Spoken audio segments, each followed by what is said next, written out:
What if I told you the electric car you're going to drive in 2030 probably won't be American, won't be European, and definitely won't be that overpriced Tesla your tech bro mate keeps flexing about? You will be driving a Chinese car. Yep, the EV war is over. China didn't just show up, they steamrolled the game. And the US?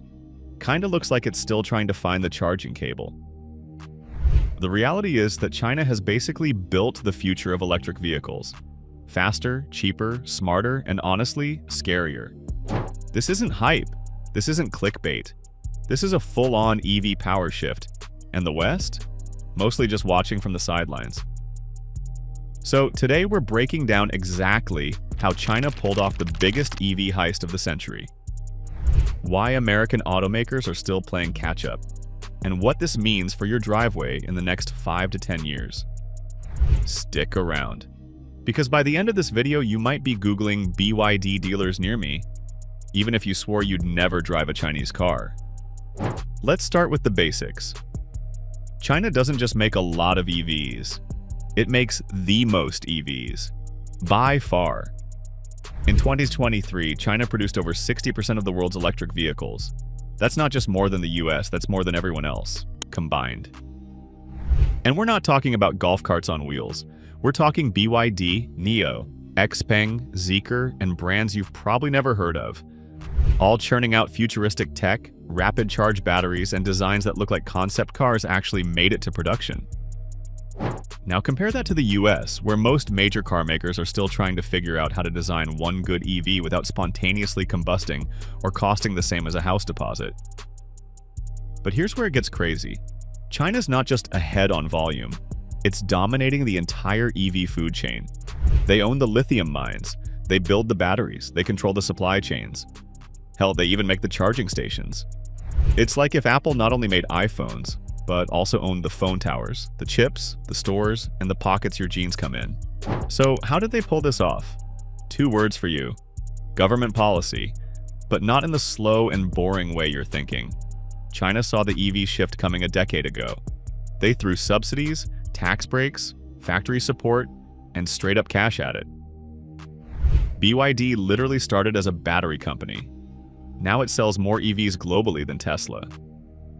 Meanwhile, US companies were still busy selling pickup trucks with 11 cup holders. But then things got even crazier. BYD didn't just beat Tesla on sales. They've built EVs that can do things like float in floodwaters, crab walk like a Rivian on Red Bull, and accelerate like a supercar, while being priced like a base model Camry. And oh yeah, they're profitable doing it. Now let's talk tech. While Tesla's over here showing off a Cybertruck that looks like a microwave with wheels and can't park in a normal garage, Chinese EVs are out here running quad motor systems, 800-volt architectures, solid-state battery tests, and suspension systems that adjust mid-corner. Even the screens and infotainment systems are slicker. Ever seen a BYD Yangwang U8? It's like a Range Rover had a baby with Iron Man. That thing's got 24-karat gold badges, 1100 horsepower, and can do a full tank turn on the spot. That's not a feature, that's a flex. And yeah, it costs about 150 grand, but the point is, Chinese EVs aren't cheap anymore. They're premium, and people want them. In fact, Chinese brands are now dominating their home market, which, by the way, is the largest auto market in the world. In 2015, Chinese customers preferred German or Japanese brands. Now, BYD outsells VW in China. Let that sink in. Volkswagen, the king of volume cars, just got outgunned by a battery nerd startup from Shenzhen. Still think this is a fluke? Let's head to Shanghai for a sec. At the Shanghai Motor Show, over 1 million people visited, and it was wall-to-wall Chinese innovation. 150 brands.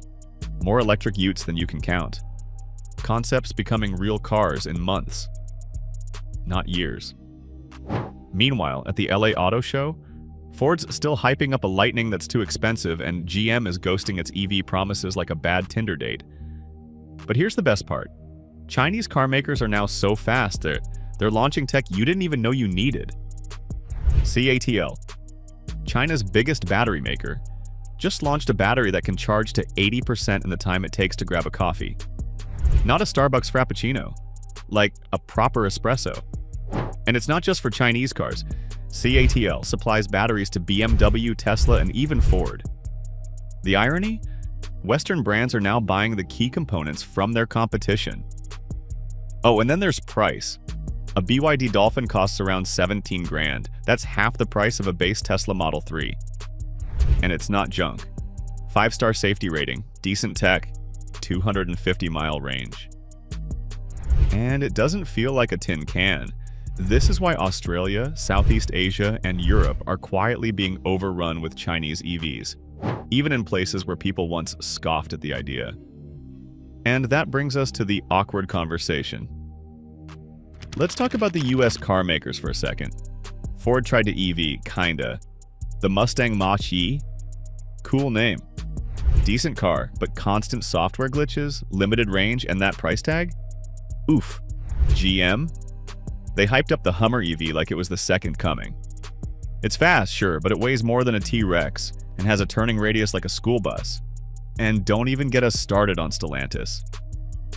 Dodge showed off an electric muscle car that makes fake engine noises through a speaker. That's not innovation, that's cosplay. Meanwhile, BYD has 30 different EV models, from city cars to super SUVs. NIO has battery swap stations that change your battery in 3 minutes, like a Formula One pit stop. Tesla? Yeah, it's still top tier for range and performance. But let's be real, their lineup is aging. The Model S looks the same as it did a decade ago. The Roadster? Still MIA. And the Cybertruck? You can't build the future with panel gaps that wide. Even legacy players like Toyota, who once led the hybrid game, are years behind.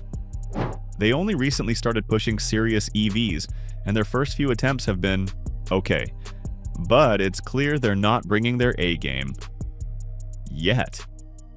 The truth is, most US and Japanese car makers missed the moment. They were too busy milking gas profits while China was investing in battery factories and tech talent. By the time the West caught on, the game had already changed. So what's next? Well, don't expect Chinese cars to flood the US tomorrow. Tariffs are still a thing. And politics? Yeah, not helping. But countries like Australia, South Africa, and Southeast Asia? Wide open. In fact, BYD, MG, and GWM are already there. And thriving. Even more interesting? Chinese brands are now expanding into Latin America, the Middle East, and even parts of Europe that used to be German car strongholds. Meanwhile, American automakers are cutting EV production goals because of slowing demand. Translation: they can't make cheap EVs profitably, and China can. The scary part? Demand for BYD is so huge, they've now started building their own ships to transport their vehicles. Yes, an entire fleet to export cars directly across the world. Think about that. They're building an EV empire while US car makers are still trying to sell you old tech. So, what does all this mean for you? Well, whether you like it or not, a Chinese EV might be your next car. Not because you suddenly love Chinese cars, but because they'll be better value, more advanced, and easier to get than anything else. And honestly, that's not a bad thing. Competition drives innovation. Western brands need this pressure, otherwise we'll keep getting overpriced, half-baked EVs with range anxiety and 2015 infotainment. So maybe it's time to stop laughing at Chinese cars and start learning from them. Because right now, they're not just coming, they're already here. China didn't just join the EV race. They rewrote the playbook. They own the supply chains. They control the battery tech. And they're shipping cars faster than Western brands can even approve the fonts on their dashboards. Meanwhile, the US is still arguing over whether people even want EVs. Newsflash, they do. They just don't want overpriced ones that break every week. China didn't win with magic. They won with planning, investment, and speed. And if Western car makers want to catch up, it's time to stop talking about the EV future and start building like the future is already here. Because in China, it is. See you in the next one.